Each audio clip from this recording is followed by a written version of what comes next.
exactly 8 a.m. I know people are still trickling in, but in the interest of time, we're going to get started. The last 1.5 years have changed the way we operate, and everybody has become familiar with Zoom, so we can keep the logistics section very short and very quick. As you heard, this event is being recorded. It's also being live streamed at mcld.com/live. We are going to be using a meeting format for today. However, given the number of people that we have on the call and also the purpose of the meeting, we have adapted it slightly. So we're going to start as a webinar, which means that all chat will be disabled except during the research presentation, where we will take questions on chat, and all mics will be muted. After the plenary is over, we will go back to our regular meeting format where you will be able to engage, ask questions, unmute yourselves, and chat will be active. We have simultaneous interpretation available in Spanish and French. The interpretation channels are now on. So if you are a French or a Spanish speaker, please click on the interpretation button, and you can also see the instructions on the slide deck on how to access the interpretation channels. My colleague will be posting into the chat box in just a minute the slide decks in Spanish and French, so you can follow along there. With that, welcome everyone. Good morning, good afternoon, good evening, good night, depending on the time of the day in your part of the world. I know we had participants from over 60 countries registered for today's event, so between us, we pretty much cover all the time zones. I'm Gunjan Veda, Senior Advisor with the Movement for Community-Led Development. And over the last 2.5 years, it has been my absolute privilege and honor to work with and lead the multicultural, multinational, multi-organizational collaborative research team of the movement, which comprises of highly dedicated professionals who've been so passionate about community-led development that they have spent countless hours over the last 2.5 years working pro bono over and above their work to look at, well, what is our practice of community-led development? What is its impact? And how can we measure this impact and improve our practice? I see many of them and are members of our advisory group in the audience today. A heartfelt thank you. Before we proceed any further, I also wanted to acknowledge that today's event and the study that we will be presenting have been made possible by a grant under the Implementer-Led Design Evidence Analysis and Learning activity supported by USAID. If this event was taking place 5 or even 3 years ago, I would have started differently. I would have started by making a case for why community-led development is not just the right thing to do, but the smart thing to do. After all, think of all the power, the potential, and the promise that exists in every community. If we can realize that, this world will change. The last 1.5 years have changed our world. As international borders closed, the world went into lockdowns, expats had to move out of the countries they were in. We saw communities, community leaders, and local civil society organizations come together to protect themselves and their neighbors. From India to Malawi to Benin to Bangladesh to Mexico, name it, and we saw innovations, creative ways in which, with very limited resources, community leaders shared information, fought misinformation, and fought the virus. If they could do this in a pandemic, imagine what they could do in a world without the pandemic with adequate resources. So why are we here today? Next slide, please. The pandemic has shown us that communities are the first responders in any crisis. It's also highlighted the need to put communities front and center in development. But many questions remain. How do we do this effectively? What does community leadership and facilitation look like? And what is the human process of change that it triggers? How and in what circumstances does it lead to impacts? These are all unanswered questions that we need to answer. And last year, in partnership with Charles Darwin University of Australia, we began a rapid realist review to unpack some of these questions. Today, we are here to share with you our findings. So the structure of this event, it's a two-part event, as you will see. We begin with a 75-minute plenary. We go into a quick 5-minute breaks. We will give you breathing space. And then we come back for a deep dive session with the research team. In the plenary, we'll do a very quick introduction to MCLD. Then we'll hear from our keynote speaker, Ambassador Donald Steinberg, who is the expert advisor to the USAID Administrator on Localization. And Ambassador Steinberg is going to share with us the thinking around the new upcoming localization agenda and the local capacity building policy of USAID. The research team members will then tell us what did they do, what did they find, and what does this mean for us. Susan Wong from World Bank is going to be the respondent, and she's going to talk about translating these findings into action. We will have three powerful influencers, Tim Pruitt, Carrie Hessler-Radelet, and Zippy Wambua issue a call to action. And Brian Hunter from Save the Children will issue the close. In the deep dive session, we will have breakout groups with the research team where we will deep dive into different clusters of findings. That's also where we will answer any questions that you may have around the research. So next slide, please. What is the Movement for Community-Led Development? In 2015, the movement was launched the same day that the Sustainable Development Goals were adopted by the UN General Assembly. A group of organizations got together and said, well, this is wonderful, but if we are truly serious about achieving the SDGs, we have to ensure that every person has a right to voice in decisions that affect their lives. What started as an initiative with a group of dedicated organizations is today a powerful global movement with over 1,500 local CBOs and 74 INGOs from around the world. We have national chapters and thematic working groups, and the Hunger Project is the global secretariat for the movement. Next slide, please. So in the movement, we've identified 5 goals for ourselves. Voice and agency for women, youth, and marginalized groups. Adequate community finance, at least 20% of the funding has to be divulged to the local level. Good local governance, quality public services, and resilience. How do we do this? Well, we're going to look at our theory of change. Next slide, please.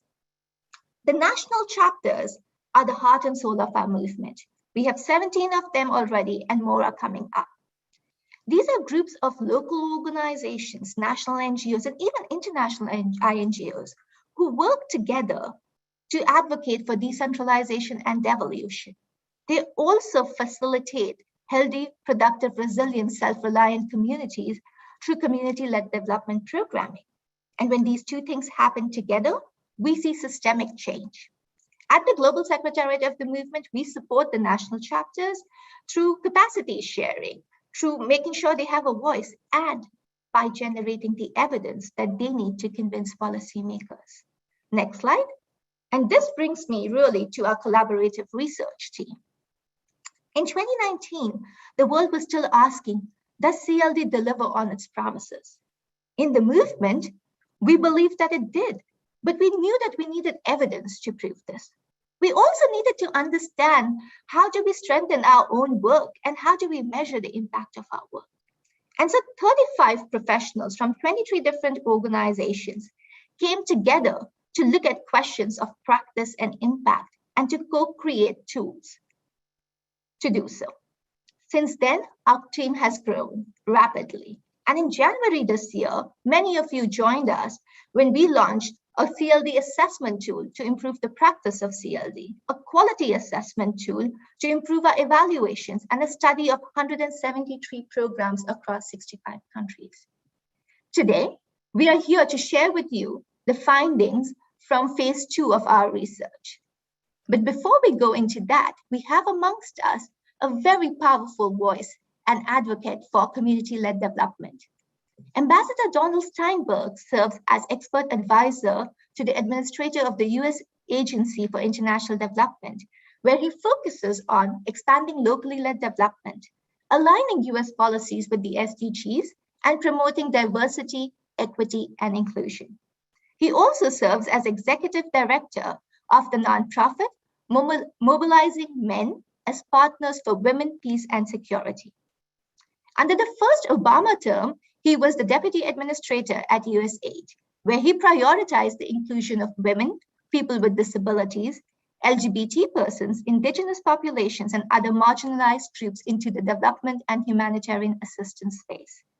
In his illustrious career, Ambassador Steinberg has shaped the course and indeed the discourse in international development and humanitarian sectors in a plethora of roles, including co-chair of the board of the Women's Refugee Commission, fellow at our Secure Future, visiting professor at Dartmouth University, senior advisor to the Center for Strategic and International Studies. He has received the Presidential Meritorious Service Award, the Fraser Award for International Peace, a Pulitzer Fellowship, and Distinguished Service Awards from the State Department and USA. Above all of this, the one thing that captures really, our excitement in the movement for having Ambassador Steinberg with us today is something that Administrator Power said during his swearing-in ceremony earlier this year, that Ambassador Steinberg's approach to development is to listen, especially to the people that we don't normally hear from, and to equip them with tools and trainings so that they can solve their own problems and not create dependencies. Ambassador Steinberg, it is an honor to have you with us here today. The floor is yours. Well, thank you, Gunjan, and it's only downhill from here, from your kind introduction. And thanks to the members of the Movement for Community-Led Development for hosting us here today, and for your early and steadfast leadership in promoting the principles of localization. As a civil society global initiative comprising more than 1,500 local and international groups across the globe, you've been a thought leader and a partner with USAID as we pursue our own strategies to enhance locally led approaches across our agency. And make no mistake about it, under the leadership of Administrator Powell, USAID is committed to a consistent, purposeful, and comprehensive strategy to provide more direct funding to local actors to change the power dynamics among grassroots organizations and their foreign partners, and to reinforce a local systems approach to development under the watchwords, nothing about them without them. By bringing to bear the full expertise, ground truth, motivated self-interest, and resilience of partner governments, businesses, and civil society, we can enhance the effectiveness of our assistance and also build lasting growth and address legitimate demands for equity and inclusion. I was an early convert to this agenda. As a young Foreign Service officer in the 1970s, I was assigned to help develop a rural health program in the WAM province of the Central African Republic. Traveling to the region, I first met with the provincial governor and the mayor of the capital city, and I asked them how we should spend our $6 million budget. They had dollar signs in their eyes, and they suggested that we build a modern hospital with the latest equipment. This in a region without regular power or trained doctors and nurses. I was lamenting the situation that evening with some Peace Corps volunteer friends, and they suggested that we go to the marketplace the next day to talk to the women traders. And so, sitting under those great baobab trees, these women provided an alternative vision. They said their community was suffering from malaria, schistosomiasis, child stunting, malnutrition, and high infant and maternal mortality. But instead of a fancy hospital, they wanted simple health huts with trained midwives and basic medicines. They wanted us to drill boreholes to provide clean water and then train local citizens how to maintain them. They wanted supplemental feeding programs for pregnant and lactating women and for underweight infants identified through weight monitoring programs. and sustainable fish ponds to provide a regular source of protein for their undernourished children. And that's what we did. Within 2 years, the province was already reporting large declines in infant mortality, maternal mortality, better health outcomes for all demographic groups, and a reduction in extreme poverty and illiteracy, even though we hadn't invested a dollar directly in economic growth or education. I was hooked. For 40 years, I've carried with me the lesson that sustainable and resilient development means shifting leadership, ownership, decision-making, and the implementation to the local people and institutions who have the accountability, the connectedness, and the credibility to drive change in their own communities and countries. Building on our past efforts from USAID Forward to the Journey to Self-Reliance, Administrator Power has outlined 4 lines of effort for us. First, as I said originally, we will channel higher percentages of development and humanitarian assistance directly to and through local actors, while at the same time ensuring accountability, high standards of monitoring and evaluation, and the absence of diversion of funds. In addition to our new programs, which we will be announcing soon, this effort will build on the success of existing programs like the new partnership initiative, local works, cash transfers, greater openness to unsolicited proposals, and simplified procurement, bidding, and eligibility requirements. Equally important, we will help change the power dynamic among donors, international NGOs, development contractors, the United Nations, the World Bank, and local actors. We will ensure that local actors are not only beneficiaries and sub-award implementers of projects, but they will have an empowered voice in planning, designing, and evaluating programs and projects. Through a co-creation strategy, we'll insist that local actors have a seat at the table, and preferably at the head of the table throughout the life of our assistance programs. Third, we will further embrace a local systems approach, recognizing that all development and humanitarian assistance occurs in a unique national context, reflecting the culture, religion, values, history, political and social structures, and power relationships. Drawing on local expertise, we will identify changes that are needed to encourage sustainable growth and poverty eradication in these partner countries, and we will target our interventions on the institutions and individuals who can drive or who currently impede positive change. And finally, Administrator Power wants us to serve as a global public advocate for this approach, like your organization does. USAID will try to serve as a thought leader, an action leader, a learning institution. We will use our convening authority, our partnership capacity, and the power of our example to urge other donors, INGOs, development contractors, international organizations, and yes, other US government agencies to adopt a localization approach.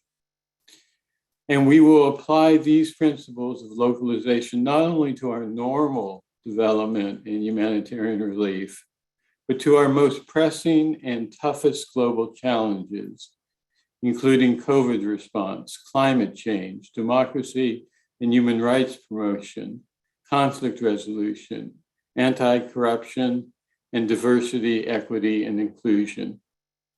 For example, we will soon announce the localization initiative to address the root causes of irregular migration in El Salvador, Guatemala, and Honduras.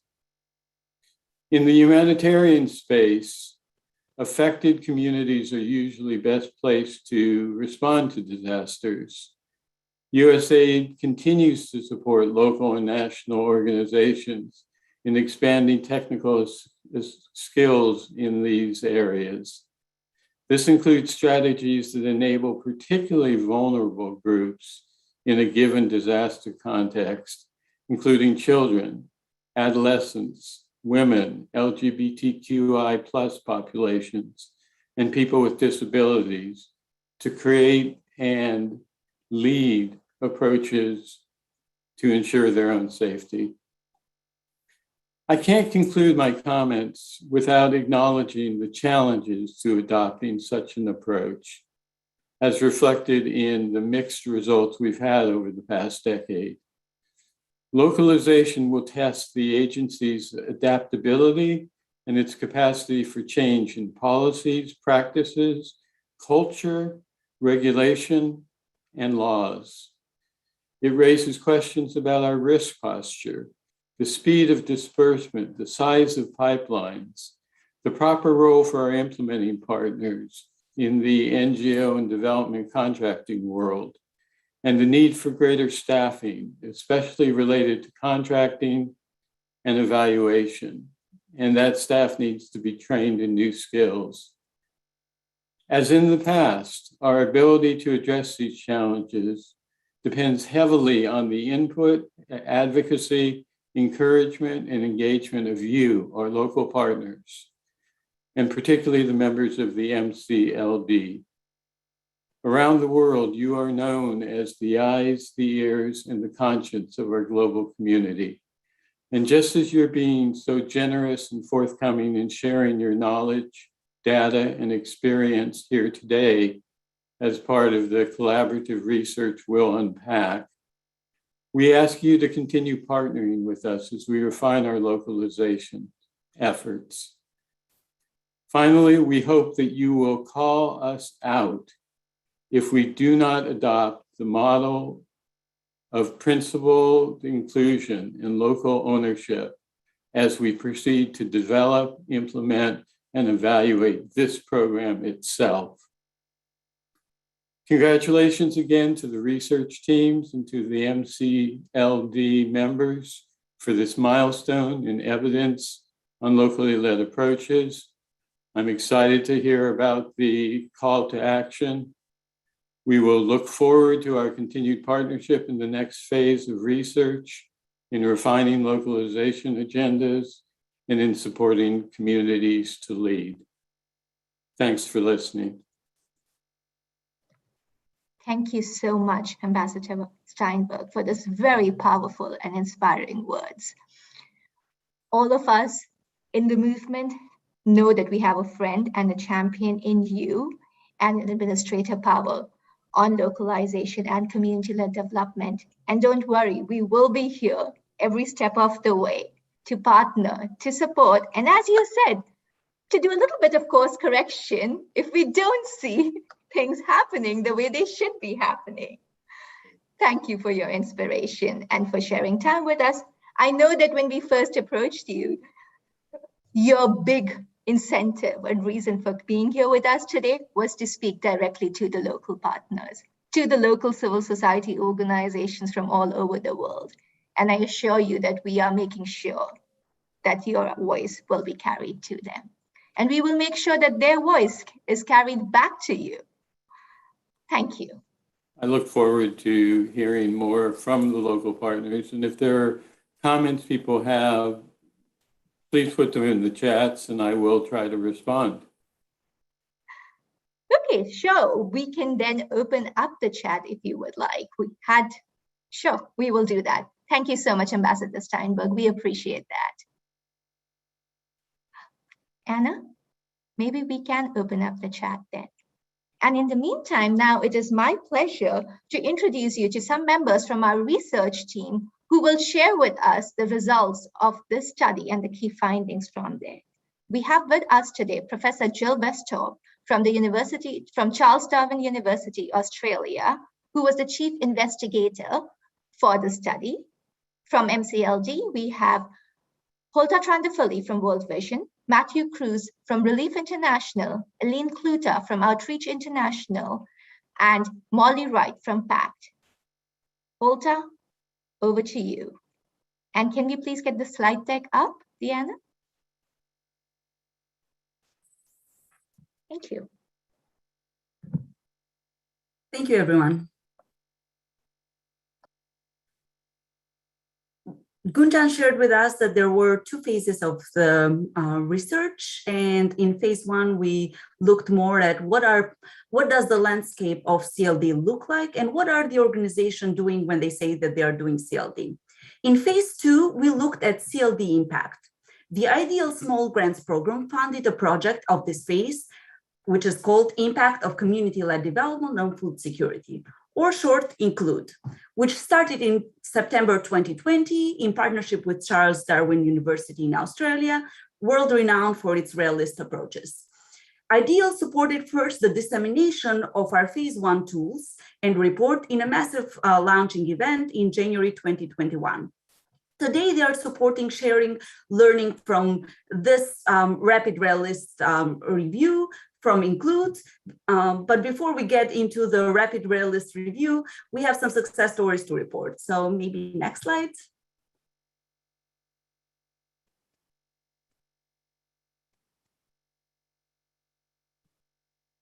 As the slide keeps coming up, right now I see, okay, there we go. The developed phase one tools are presently widely used, downloaded in 70 plus countries, and we hope that in phase three, we will track their use as we examine if our CLD practice is indeed changing from the interaction with such tools, and as CLD discussions come to the forefront of programs. For now, the movement has introduced 4-hour certificate courses on the CLD assessment tool based on the demand among and beyond our members. We have conducted trainings in English and French in numerous countries, and soon we'll start in Spanish. To learn more about the tools or participate in the training, register on the MCLD website, and the tools are for free. Next slide. But let's come back to the rapid realist review that we are gathered to learn here today what we found. First of all, what is the rapid realist review? A realist review is a type of systematic review focusing on how outcomes are created and why they vary across contexts for families of programs rather than discrete interventions. A rapid realist review, just by its name, it's a shortened form of realist review with a specific focus and particular purpose, which is to understand how and why things work when they do, why they don't when they don't, and what features of context affect whether or not they do. One question for the study was how and in what context do key aspects of CLD, particularly leadership and facilitation, contribute to resilience and equity in relation to food security? We chose facilitation and community leadership because in our phase one research, these were identified as foundational to CLD work. In this study, we reviewed 117 documents representing 56 programs, 93 of them coming from MCLD members, 24 from the Legacy Food for Peace. As per realist review protocol, we created an expert and a reference group of practitioners as soundboard for the study and to ensure that the final conceptual model reflected ground realities. We produced a final report and 2 guidance documents for funders and implementing organizations, which will be available in English and French. As we transition to the methodology and findings, let's first show you the faces of the multi-organizational research team and our reference and expert group members from all over the world, including USAID professionals. Jill, I'm passing this over to you now. Thanks very much, Holter. Next slide, please. I'm going to talk you through very briefly the methods, our methodology in 9 steps. Of course, we began by identifying the review question. As we mentioned earlier, this was done based on the findings from the phase 1 research and the funding application guidelines. The next step was to use literature to define some of the key terms like facilitation, community-led development, leadership, equity, and so on. And we developed an initial rough theory about how facilitation and community leadership may lead to increased equity, resilience, and food security outcomes. Step 3 was looking for the primary studies, and we used the studies provided by MCLD members for the research and the Legacy Food for Peace evaluations from the Development Experience, Clearinghouse. You then go through an inclusion and exclusion process. Our criteria included key terms and prioritised rich qualitative data. It focused on programs, not on reports. And quality appraisal for the documentation was carried out as part of the data extraction. Data extraction was carried out by all team members, and the synthesis was undertaken using MaxQDA software. And that was then turned into the first draft of the report, a huge task for which we owe thanks to Cara Donoghue and Ruth Nichols, 2 members of the research team. We then conducted a workshop with select participants to understand the implications of our findings and the key recommendations arising from it. And those resulted in a revised report and the guidance documents. Next slide, please. Before we look at the findings, we did want to highlight how one should interpret findings from a realist review. In a realist review, the data is extracted to test a theory, not to amalgamate the findings. We're not looking for an effect size of 7%. As a result, the findings show how CLD can work, not how it always works, and definitely not how it works on average. The findings also provide evidence about the conditions in which CLD is more likely and less likely to be effective. It's also important to remember that a combination of causes and a combination of contextual factors will be required for any outcome to be achieved. The presence or absence of a single factor very rarely accounts for change. Next slide, please. There are also some limitations to the research that we need to keep in mind while we're looking at the findings. Firstly, there was a very broad range of programs that were described as community-led development, and yet there were very limited descriptions of how CLD was done, of what facilitation and leadership looked like. Often, multiple different terms were used to describe the same function, for example, mobiliser, animator, facilitator, volunteer, or the same term was used to describe different functions. For example, facilitator was used to describe many roles, including roles which were purely training or organisational. They weren't about facilitation at the local level. As a result of all this, it was very difficult to distinguish what constituted community leadership and facilitation in the programs, or to distinguish between facilitation and leadership. We're also limited by the nature of evaluation reports and the fact that few reports described the contexts and factors that affected the programs and how they worked. So I'll now pass to Aline to talk about definitions. Thanks, Joel. Thank you so much. As Joel shared, one of the first steps in the method is to develop key definitions. And here on the slide, you see 3 of those key ones. The first, community development, a development approach where local community members work together to identify goals important to them, develop and implement plans to achieve those goals, and then create collaborative relationships internally and with external actors, all while building on community strengths and local leadership.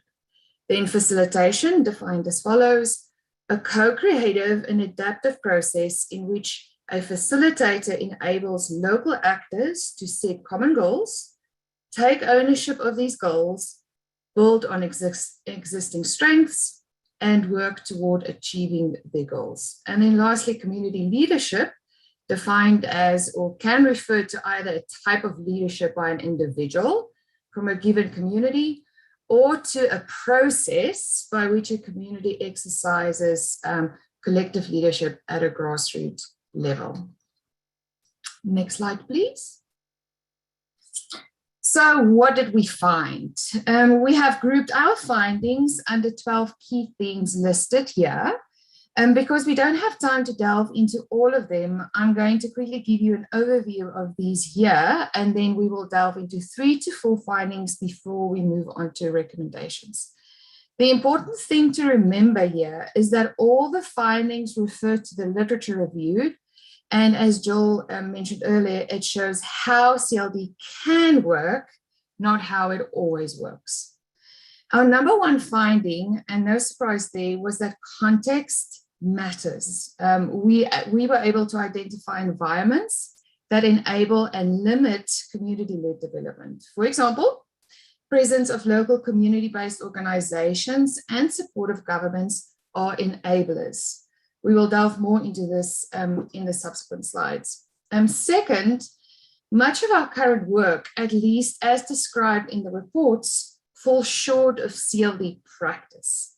In this study, we were able to identify 7 types of CLD activities, but only 20% of the programs, and that is 11 programs, included collective or group leadership, where needs identification and goal setting were done by the community or community groups. There was a high level of dialogue and collaboration, and projects were initiated and completed by community members. So only 20% of the programs had that. Third, we have been saying this for a while, but the study generated evidence to show that facilitation and leadership needs explicit attention and resourcing. Training, ongoing support, remuneration, and recognition are important for facilitators. The fourth finding came out in phase 1 of our study as well, and that is that programming duration matters. Generally speaking, longer is better, but we need to be careful about creating dependency. 5 forms of social capital are necessary for CLD in food security. At the same time, we did find evidence that CLD can contribute to resilience by building human and social capital. On the equity front, as we saw with phase 1 as well, there remains work to be done. And we will delve more into what this means in the following slides. Then we found evidence that multi-sectoral approaches contribute to food security, formalized structures support CLD, and that structured advocacy processes increase communities' power, as well as make governments more receptive to their demands. Finally, the sector really needs clearer terminology, program theory, and stronger evaluations. We need to rethink, as a community, the way we evaluate our work. Next slide, please, Diana. Let's now look very briefly into a few select findings. As we saw earlier, local CBOs, and supportive government enable CLD. On the other hand, low access to resources, low social capital, and high barriers to participation limit CLD. Next slide, please. So here's a more detailed look at what enables CLD and how. To make sense of this diagram, you have to read across the arrows. So for example, the first one is where there is supportive, effective, and transparent policy and legal environments, there is more likely to be strong local government support, which then contributes to effective CLD and CLD outcomes. The right-hand box is a summary statement of the overall realist theory arising from this slide. So drawing on existing capitals contributes to trust, perceived legitimacy, and resources to enable effective implementation, which then contributes to participation and the achievement of outcomes. This then builds further motivation and stock of capitals, which with appropriate leadership are reinvested in CLD. The C, the M, and the O that you see here in parentheses, that refers to context, mechanisms, and outcomes. Next slide, please. On the flip side, when there's poor infrastructure, poor local government support, and not sufficient or enough qualified personnel, there's a low state capacity, and it reduces access to resources and therefore the capacity to do CLD. And I'm going to give a little bit of a moment there for you just to throw your eye across those unsupportive contexts and conditions.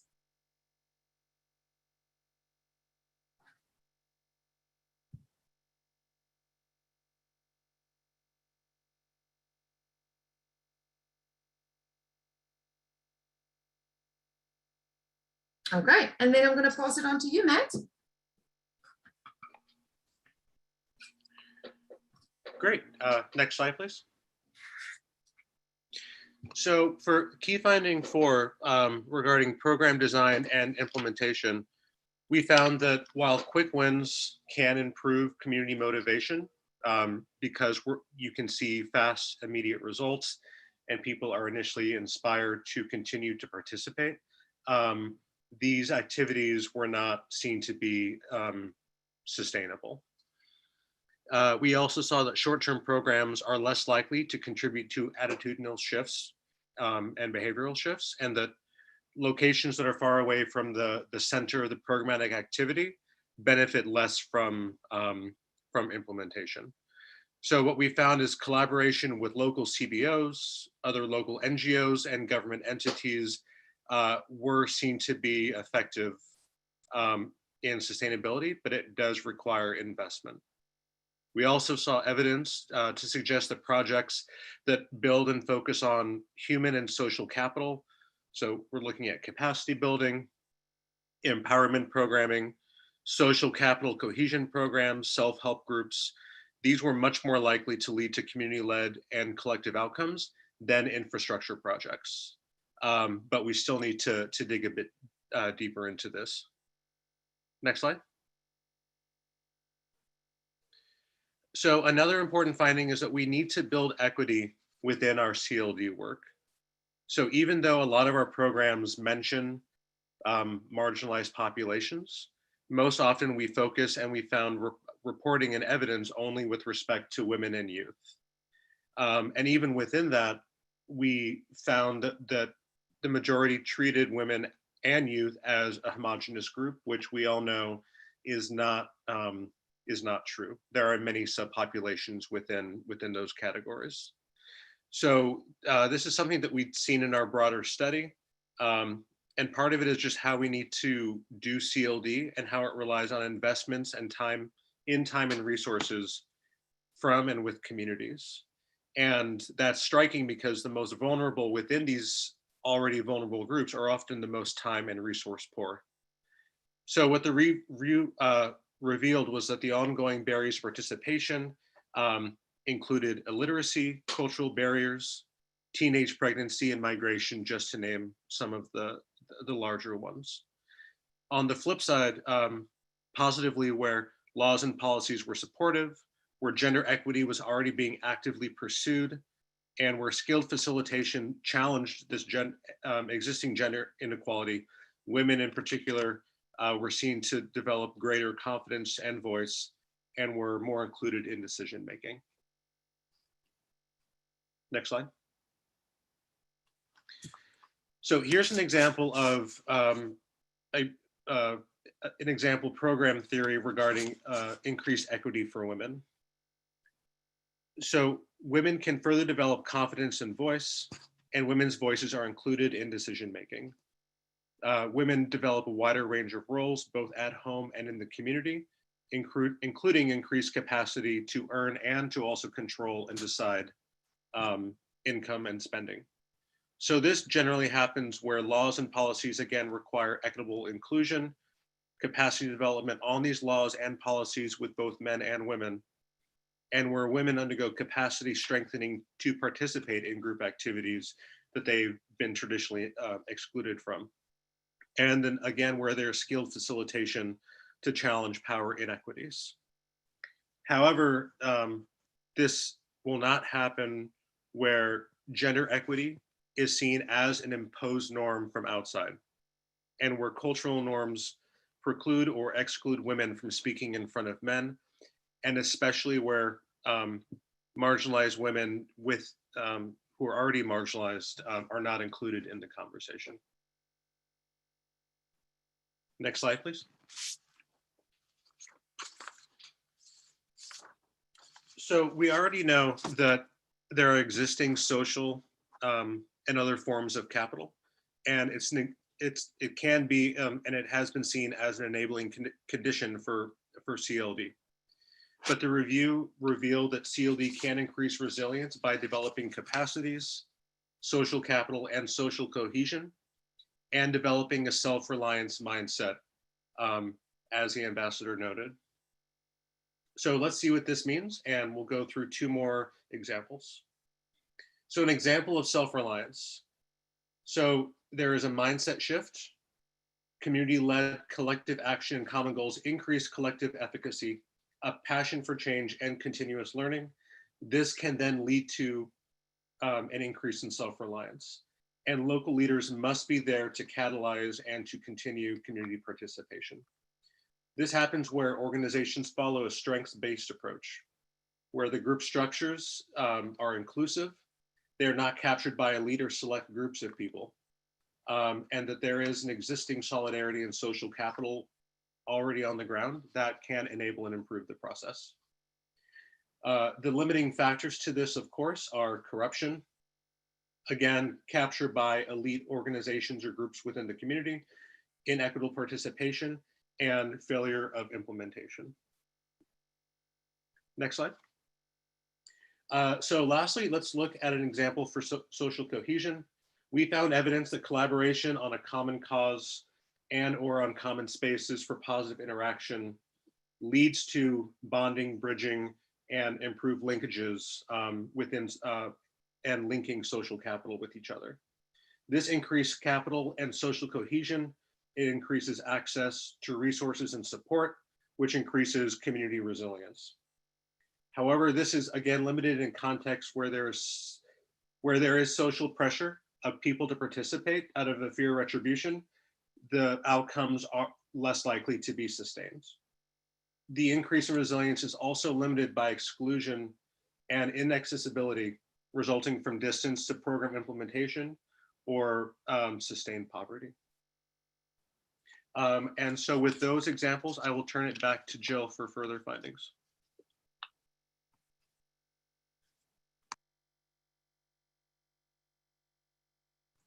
Try that again after unmuting. We're going to turn now to the findings for food security. And in the first stage, we found that there was a clear indication that multi-sectoral approaches can contribute to food security outcomes, and that functional literacy components of those approaches could contribute to those outcomes. We also found that programs that demonstrated food security outcomes also had evidence of equity and intermediate resilience outcomes, suggesting that the three are connected. All of the programs that showed that used multi-sectoral approaches. Next slide, please. And here's the example program theory for that. In the middle box, increased knowledge and skills in agriculture, together with social and conflict resolution skills that were required to resolve land-related conflicts, contributed to agricultural productivity. And collective action enabled access to food during lean times. Capacity development in agriculture and in agriculture and in collective action and conflict resolution training all contributed to those outcomes. But a couple of factors that can limit this increase in agricultural productivity were if there's no direct assistance to address immediate food shortage, particularly during drought, and where local trainers didn't have the range of skills required to solve agricultural productivity problems, then those benefits didn't eventuate. Next slide, please. We also found that in communities where there are high levels of bonding capital and where there are collective assets and structures like savings groups, the higher level of access to resources resulting from CLD contributes to resilience. Collective action enables access to resources, learning from peers and personal support, which creates confidence and the capacity to recover from shocks. The evidence actually wasn't there in the reports that we looked at to work out what context would prevent that. Next slide, please. We're going to share two more examples here. First of all, increased knowledge and skills combined with improved economic capacity contributed to better family nutrition. This was enabled where the program provided capacity development for mothers in health, nutrition, life skills, savings and income generation activities, rather than focusing on just health or just economic development. But the limiting circumstance here was a heavy reliance on women as volunteers. This could demotivate the female group leaders, and it also reduced opportunities for other income generating activities by them, and thus undermined women's economic empowerment. Next slide, please. We also found evidence that increased knowledge and skills combined with access to resources could improve women's agricultural productivity, which in turn contributed to household nutrition.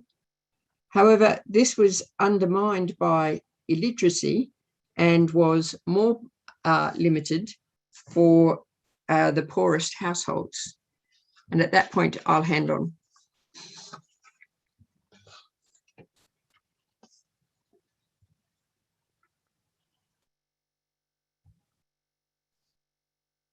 Okay, this is my finding to share. We found evidence that formalized structures support CLD and that structured advocacy processes enhance the power of community members. Formalized groups means groups with elected members and executives, a constitution or something similar, and a clearly defined purpose and rules. They can be structured to ensure an inclusive, transparent, accountable process. At the same time, they create legitimacy and tend to be viewed more positively by authority holders and are more likely to be listened and engaged. However, we found that when it comes to formalized structures, there are barriers to participation, especially Jill just mentioned the illiteracy, meaning members in such structures could not undertake the required administrative work. But there was also high volume turnover. Can you go to the next slide? Here is your final program theory walkthrough. In theory, formalized structures enable governance of community-led development, processes for consultation with broader community, official engagement with and/or advocacy to local government and external bodies, and transparency and accountability to the wider community. We also typically theorize that formalized groups are more likely to be viewed positively by authority holders. This happens where the group members are elected by communities, not imposed from outside. There is a clarity on roles and procedures, and where timely advice and support is available to the members. This does not work as it should when formalized structures suffer volunteer turnover or members, again, like have low literacy levels. And Molly, I think you can take it over back to the summary. Great, thank you, Hulda. So having seen the findings, let's now take a quick look at what they might mean for all of us in practice. Based on our research, the MCLD produced two guidance documents, one for funders and one for implementing organizations. And here I'll highlight just a couple of those key recommendations. So our first recommendation, which should come as no surprise if you've been following our collaborative research, is that we think we need to rethink how we do evaluations. The evaluation purpose and methods should be negotiated not just between funders and implementing organizations, but with communities themselves. And if CLD is truly about equity and inclusion, then we must not only disaggregate by gender, but also measure with a broader lens of inclusion. Further, evaluations for CLD programs need to themselves be congruent with the principles of CLD and be conducted along a clearly outlined program theory. This means intentionally and systematically evaluating our programs in terms of the defined characteristics of CLD, and the quality appraisal tool developed by the movement offers a starting point to do this. Second, we need to change the way we practice CLD, which starts with the way requests for proposals are issued as well as how we respond to them. So both RFPs and our responses should clearly specify what we mean when we use terms like sustainability, resilience, equity, and community leadership. Further, they should more clearly articulate our theories and theories of change and explain exactly how our programs are community-led. We also recommend funders consider a preparatory grants phase for conducting a political and social context analysis.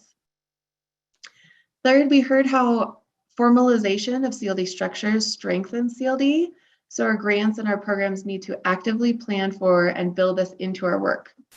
But again, we have to be careful that we are not imposing these structures, and instead they are created by the community and are inclusive. Next, where the context allows, CLD programs should work with local governments in order to align objectives. We should include them in trainings and create forums for government functionaries to interact with community members. And number 5, as participation, inclusion, and equity are really the foundational principles of CLD, we need to ensure that our programs operate in a manner that allows the most marginalized groups in society to be parts of these programs. We know that it's important that their voices are part of the decision-making process, but what does this truly mean? And how do we mitigate the additional burden this might place on them? So we need to redesign our programs to ensure that we do not place unequal burdens on women and other marginalized groups within their context. And finally, the evidence points to the critical role of skilled facilitators in successful CLD. It also then points to the need for ensuring appropriate workloads, remuneration, training, and ongoing support for these facilitators. Next slide, please.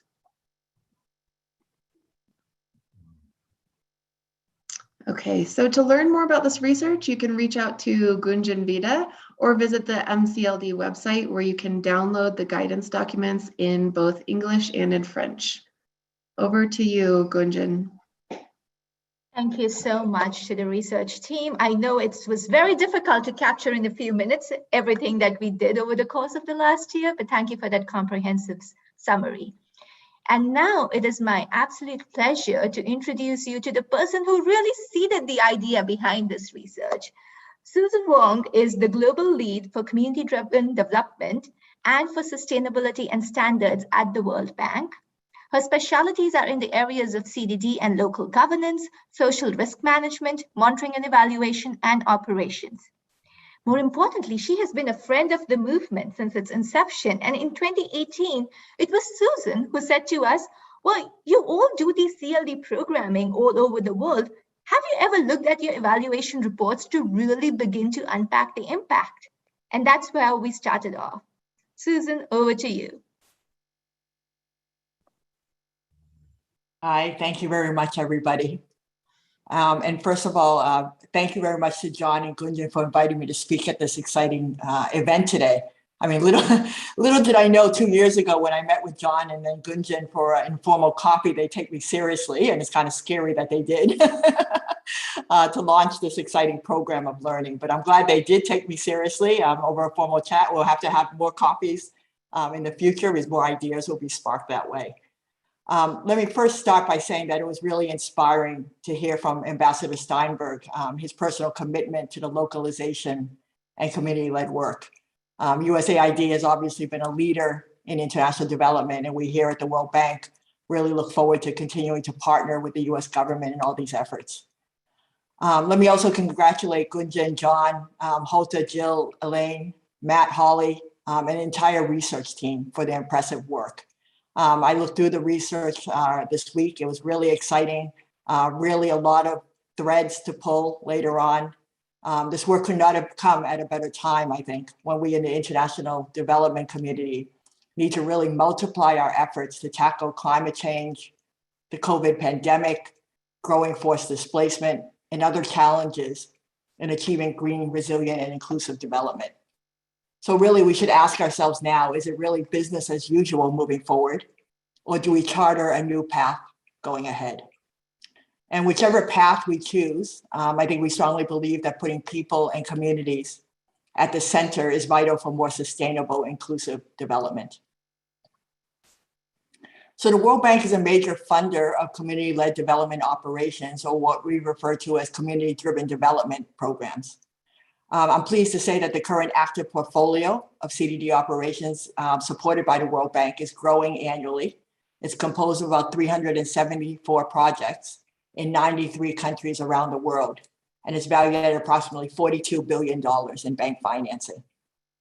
2/3 of those projects are in the poorest countries of the world, and the vast majority work in fragile and conflict countries or conflict context.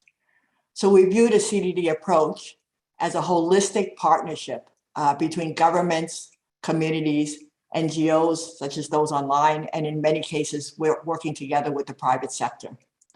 And these programs work with many of you in the international and local NGO community and tend to scale up very quickly, given the right enabling environment, and they are able to assist billions of poor and vulnerable people around the world. So let me just turn now to the research that was presented today. And let me start by saying that there's a lot to like about this research. I was fascinated reading through the different recommendations and the findings. So first, as someone who has managed all kinds of community-led development evaluations, be they randomized controlled trials, quasi-experimental, or other methodologies, it was really useful to see a body of work that focuses on unpacking the how, the why, and under what context do key aspects of CLD contribute to resilience and equity in relation to food security. And I think this realist view, which I really liked, in effect road tests certain hypotheses and examines more carefully the processes that lead to outcomes. So if many of you who work in this evaluation world, oftentimes we get quantitative evaluations from RCTs or quasi-experimental, and they tell you what happened, but they don't really tell you how we got there. What was the path that people followed to get the results, either positive or negative? So I think the methodology that this research used was really informative and a really nice complement to other methodologies that we use as well for evaluations. And this approach is valuable for several reasons. So working in international development, as many of you online do, we are constantly reminded of the complexity of the world out there and the unexpected, especially in fragile and conflict contexts, where even the best laid plans and logical theories of change are severely tested. And I've been thinking a lot about this past year in the countries that I work in. And what is that saying I'm constantly reminded of? No plan survives first contact with the enemy. And what matters is how quickly leaders adapt. And I think how true is that in the international development world and how relevant to today's discussion. I myself have worked close to 17 years in Afghanistan and the largest community-led development operation there, investing in poor communities and women's groups all over the country. And what I took away from the last few months there is that no one I know would have predicted what happened on August 15th. Maybe later, but not so soon. So how does one plan for the unexpected, or in fact evaluate the how, why, and where in contexts like that?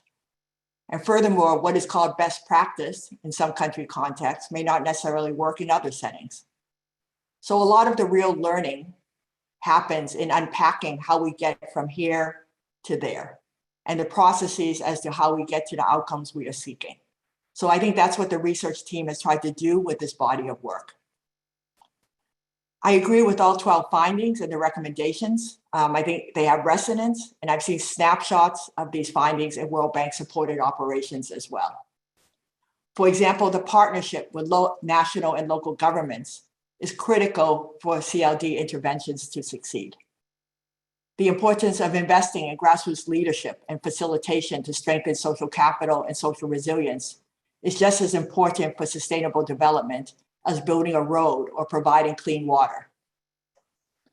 Also, in a world of sectoral silos, we found that the multi-sectoral approaches are even more important to reducing poverty and contributing to food security outcomes. So as Ambassador was mentioning, better nutrition and tackling stunting, they require not just health interventions, but also improved access to clean water and sanitation, to education, and to broad community support. I would say the same is true of tackling the COVID crisis we're all experiencing now. It requires a whole of society, multi-sectoral approach. Lastly, if I had one suggestion on the research, I would have liked to see a bit more just on your findings about the food security outcomes and what has been achieved on that front. So did these CLD interventions in whatever shape and form lead to improved resilience and equity in relation to food security? So CLD is both a means and an end, and a little more information on what CLD aspects led to greater food security would be extremely helpful and I think educational for all of us. So let me conclude by again congratulating the CLD researchers for shining a bright spotlight on these issues. And I think now more than ever, we owe it to the broader international development community to understand better what are the drivers of transformative change and under what circumstances. So thank you very much and happy to respond to any questions you may have. Thanks. Thank you so much, Susan. We definitely need to have more coffees. They are very productive. It seems. And thank you, everyone. Continue to put your questions in chat for our speakers, for the respondent, for the research team. We will try and take them up. I see Ambassador Steinberg and research team members are already responding to them. But now we move to the next portion of our plenary, which is the call to action. And we have three powerful voices here today to issue the call to action. We will start with Tim Pruitt, the CEO and president of the Hunger Project. Then we will go to Mrs. Zippy, who is the Director of Public Participation and Citizen Engagement for Makueni County, Kenya. And finally, we will hear from Carrie Hessler-Radelet, who is the President of Global Communities. Tim, the floor is yours. Thank you very much, Gunjan, and a special thank you to everyone here for joining today. It's such an honor to be with you and really just terrific to see the outcome. When we started this so many years ago, we never expected how many people would come forth in the movement, and really to see everyone here coming out is just terrific. If you can hang on one second, I'm having a little bit of technical difficulties. Bear with me.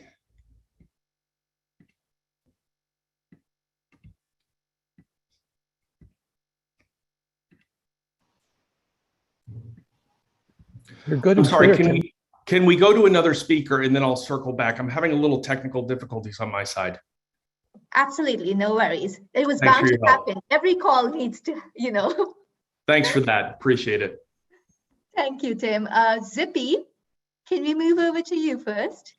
Yes, thank you, everybody. I am so delighted to be part of this discussion and especially on the element of the action areas. I am excited because here in Makueni County, since we joined the movement of community-led development in 2019, as a subnational in Kenya, we can tell the story.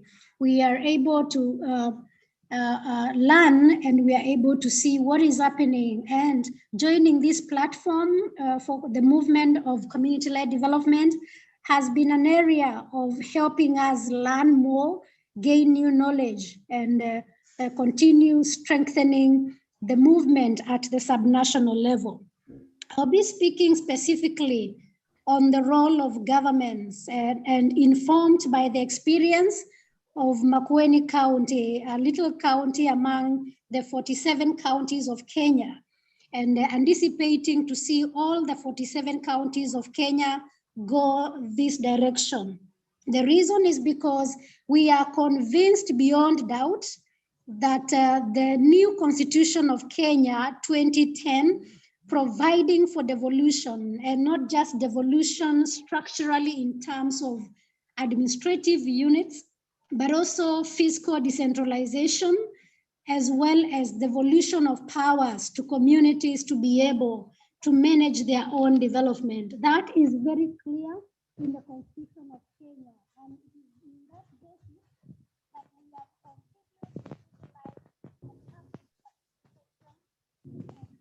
My apologies, Vipin. We lost your sound a little bit. Can you close it to the... So can you hear me? Yes, Can now we everybody? Thank you. So it is on the basis of the Constitution of Kenya that we are persuaded that community-led development is the way to go. And I'll be able to share some of the action areas from the government perspective.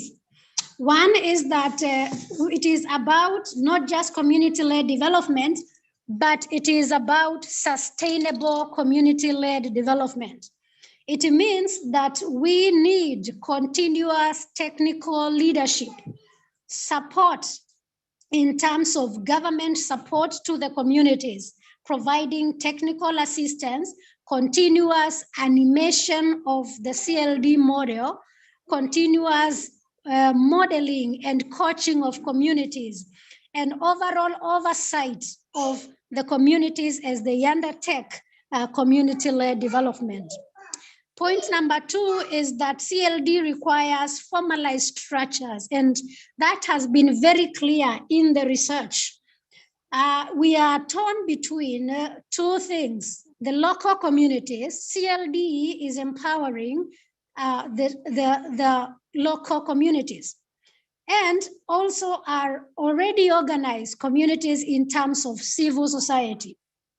The government stands at the right footing in terms of leveraging the power.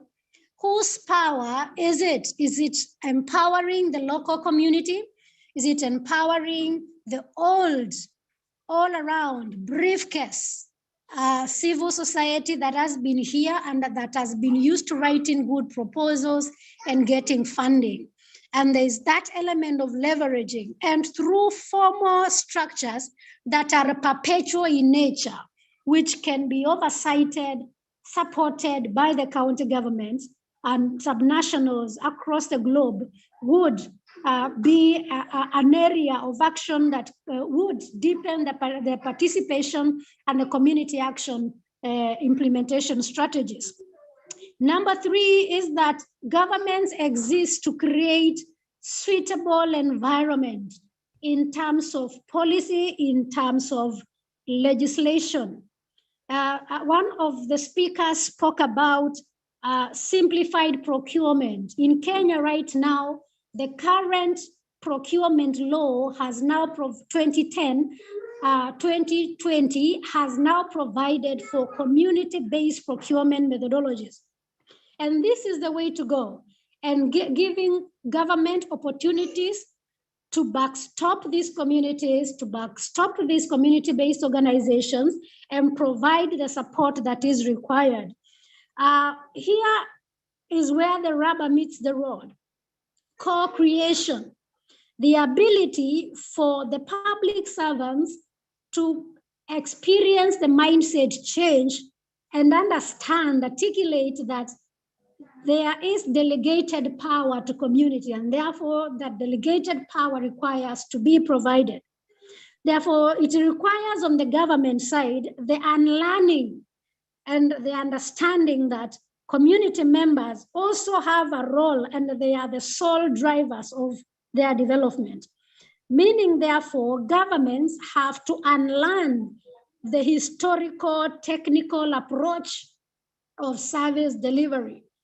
So that the concern is mentorship, coaching, and animating the community-led development models among the community, and hence, on the other hand, advance the networking between both government and community so that there is a healthy relationship. The other area of action is the area of capacity building and development. Communities, especially the global south, literacy levels are a challenge. Devolution literacy or development literacy is a challenge. Government plays a key role and can play a key role in terms of capacity building of these communities. Currently in Makueni County, we are envisioning the establishment of the county school of community-led development. The passion here is to ensure standardization of the curriculums, and that is why we did an MOU with the movement of community-led development to ensure it's a standardized curriculum on community-led development that can perpetually be trained communities year in, year out until the model, until monitoring and evaluation mechanisms for CLD and so forth, capacities are generated and there's learning between the various communities and the initiatives they are doing with other emerging communities within the global scene. Else also is the question of knowledge management, which we are keen, and it's an area that the county government is also pushing within the School of Community-Led Development to ensure that there is knowledge management. Other of the 46 counties of Kenya can find opportunities to come and study, to come and link the theory within the school and also the practice among communities.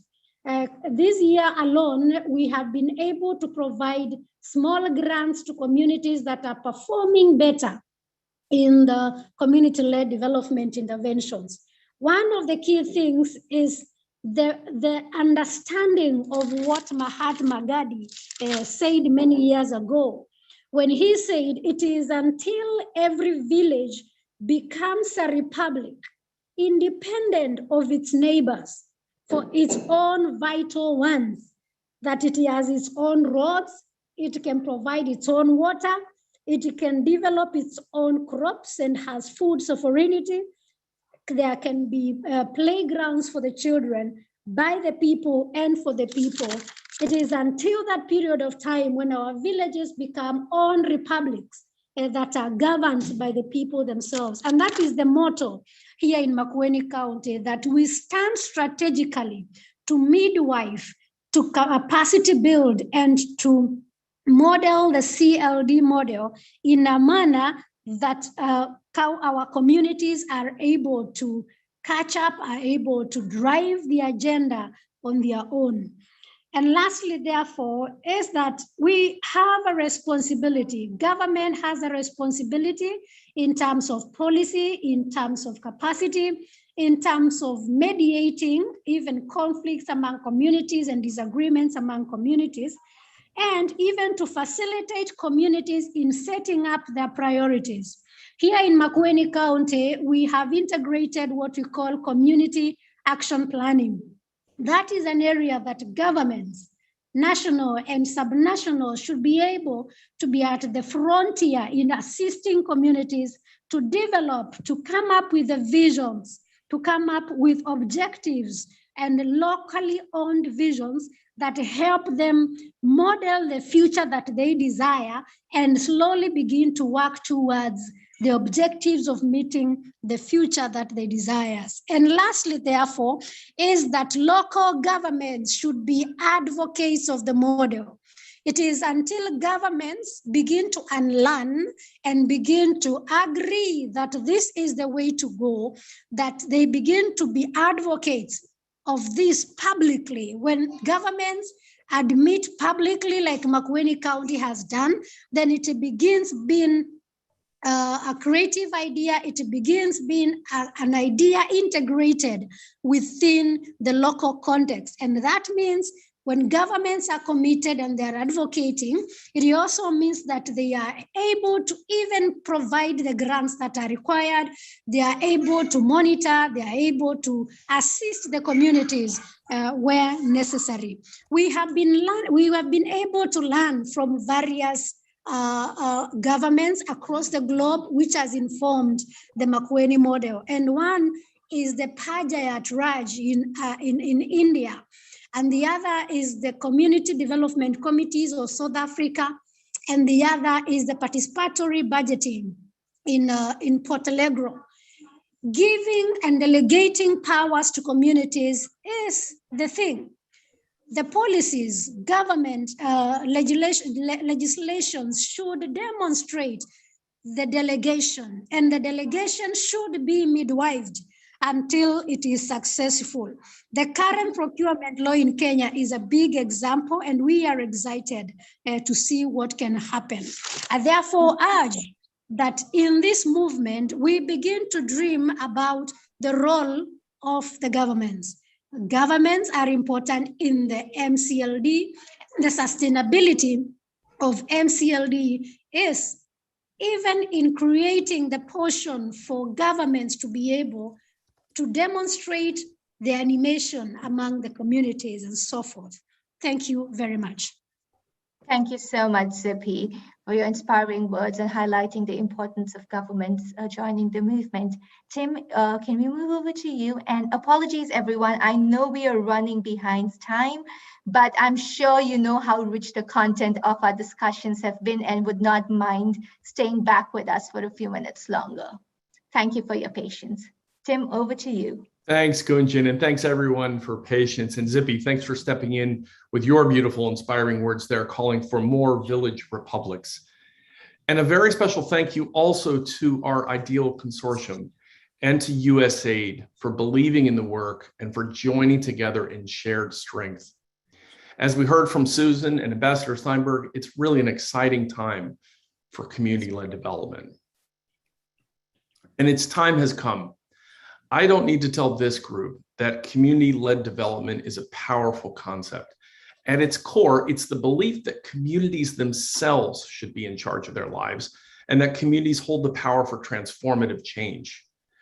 Building back better starts with communities. The time is now with our current challenges. There's a moral imperative to do as much as we can to shift leadership, resources, and authority to where it's needed most. Now, at the Hunger Project, we hold a long-standing commitment to this shift. Many of you know that we made an earlier call to action to form the movement for community-led development. And along with that original vision, we aligned our own work to greater community inclusion and ownership.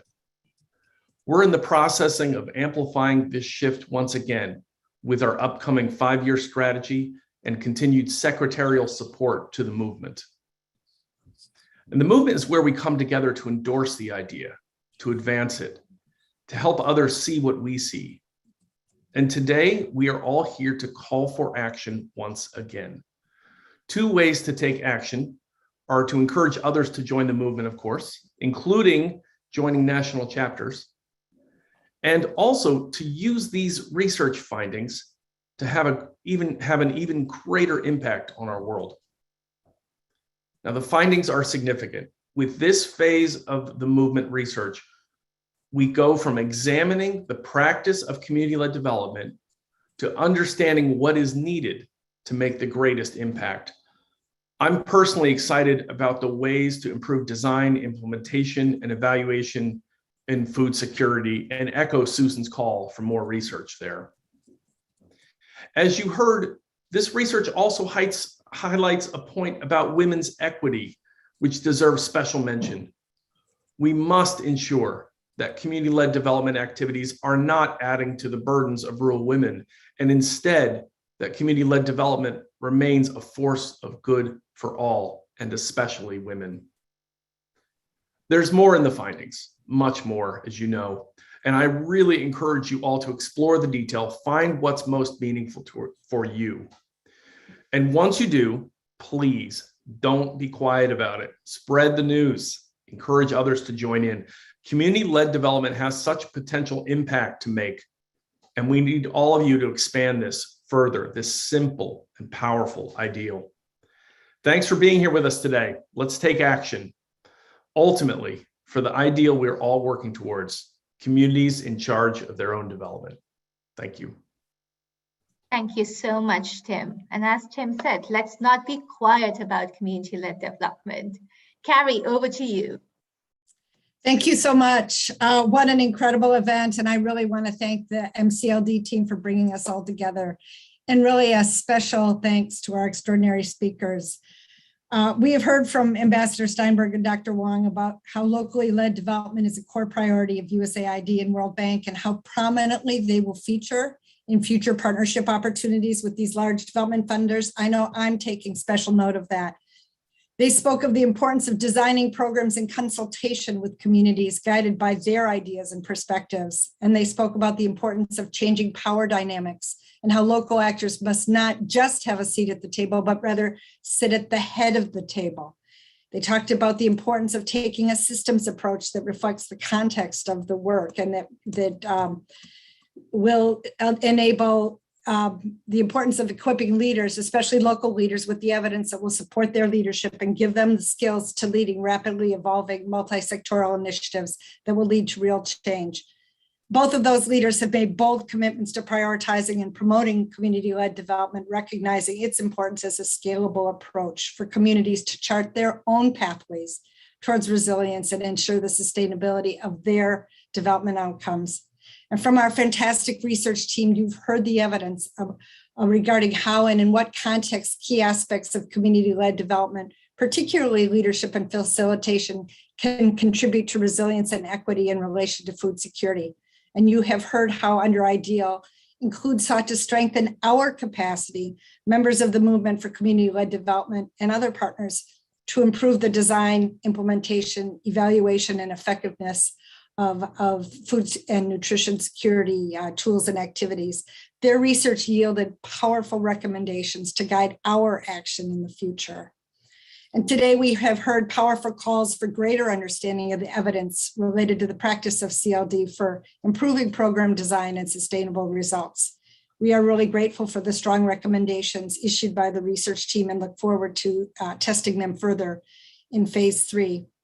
And from Zippy, I loved what you had to say. We've heard how CLD is leveraging the power of local communities through formal structures that are perpetual in nature, and how partnership, especially with local government, is critical to the sustainability of CLD initiatives.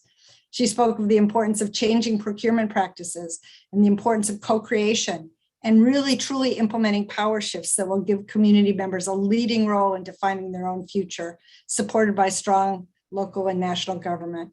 And Zippy, you spoke so powerfully about the importance of local capacity strengthening to ensure CLD learning in the future. Tim, we thank you for your leadership of the Hunger Project and your commitment to CLD and elevating the practice of this approach through evidence and collective action. Building Back Better truly starts with local communities, shifting power and resources to those closest to the issues we seek to address. So in terms of a call to action, I want to echo Tim. We need more people to join this movement. If your organization is not actively engaged in locally led development, we invite you to join us. Join your local chapters of MCLD. Spread the word to others as well. Ambassador Steinberg emphasized the importance of our voice and our advocacy in supporting and improving USAID's commitment to expanding locally led development throughout USAID's both development and humanitarian programs. And you heard from Dr. Wong about how we must put communities at the center of our work if we are to effectively address the challenges of our time. So please, we ask you to continue to support MCLD as we look forward to phase 3 of the research, where we will focus on developing participatory tools that are congruent with the complexity of CLD and will enable us to capture its impact on outcomes like citizen engagement and resilience. We encourage you to use the research results to strengthen your own work. Stay in touch, share your thoughts and ideas and evidence. We want you to be part of this dynamic and exciting movement going forward. Community-led development honors the power, promise, and potential that exists within every community. It is committed to ensuring that communities are in charge of their own future. It recognizes the inherent wisdom within communities and works with local culture and context to create collaborative relationships that build on and honor the inherent wisdom within communities. It understands the importance of local context, the complexity and difficulty of CLD practice, and the need for explicit attention to and resourcing of facilitation and leadership over a prolonged period of time as a way to sustain CLD. And it champions the engagement of women and other marginalized groups in ways that do not burden them. As we close, let's return to Ambassador Steinberg's powerful rallying cry of nothing about them without them. I can't think of a better mantra as we further commit ourselves to the work ahead. So let us all collectively and collaboratively work towards that goal as we continue to learn from each other through MCLD. So with that, over to you, Brian. I think you're closing up. Thank you so much, Carrie, for your very powerful word and for that beautiful summary, actually, of Ambassador Steinberg's remarks, and for inspiring all of us. And now I would like to invite Brian Hunter, who's the Associate Vice President, Save the Children, for the Department of Hunger and Livelihoods, that the IDEAL grant actually sits. Brian, over to you. Great, thanks, Gunjan. Thanks, everybody. I'm humbled and honored to issue the close of the event, which with so many esteemed colleagues from around the world. Today, I'm coming to you wearing multiple hats. First, standing as a representative of the IDEAL activity, which funded the study. And second, as a representative of Save the Children, which is a proud member of the movement for community-led development. And then finally, as someone who cares deeply about issues of food security and community-led development, I'm very pleased that we supported this research and that looks at the pathways for change created by our programs and the context within which they have an impact and contexts where perhaps they do not. And I must say, out of many things that Zippy has said today, the one concept that she said was unlearning. She said that the government has to unlearn. I think we all have to unlearn as well, and that's our role also in coming together through this movement is being willing to unlearn as well. About the IDEAL program, the implementer-led design, evidence analysis, and learning activity, it is funded by the USAID's Bureau for Humanitarian Assistance. We work to support the US government's goal of improving food and nutrition security amongst the world's most vulnerable households and communities. IDEAL addresses the knowledge and capacity gaps expressed by the food and nutrition security implementing community, supporting them in designing and implementation of effective emergency and non-emergency food security activities. IDEAL is led by Save the Children with the consortium partners Kaizen Company, Mercy Corps, and Tango International. Nothing is as powerful as collaboration. We're stronger together, and the movement is a remarkable example of this strength, of how people have shed logos and egos to work together for a cause that we all believe in. IDEAL and Save the Children are proud to have been part of this collaborative journey, and today we at Save the Children would like to reiterate our commitment to the movement and its work. This is a moment in time where there's a confluence of factors that are providing some momentum for effective community-led development. With challenges of COVID and renewed efforts by donors such as USAID and others, and new thinking about concepts such as decolonization and localization, now is the time to put this research to use and to make some breakthroughs to achieve greater impact in our shared goals. So now I'd like to express some deep gratitude for Ambassador Steinberg for his inspiring words and his relentless belief in nothing for us without us. Susan Wong for seeding the idea for the research and for her thoughtful comments on how to apply these findings to our work. To Carrie and to Tim, my fellow movement partners, thank you for leading by example. For Zippy, of course, so refreshing and remarkable to have amongst us a government official who understands, supports, and advocates very eloquently for CLD. USAID, the USAID team at BHA, Karine, and Wa, who have been constant pillar of support and guidance. My team at IDEAL for all the behind the scenes work it takes to select and support projects like this in IDEAL's small grants program. The Hunger Project that works tirelessly to keep the movement alive. Big congratulations to you, the movement, the entire research and operations team that put together the remarkable event. And finally, a big thank you to the translators and all of our participants, local CBOs from all over the world, INGO colleagues, funders, policymakers, researchers. Thank you for being with us. We really hope that you take the findings from this work forward. Thank you so much. Thank you so much, Brian. And I am so tempted to also thank people, but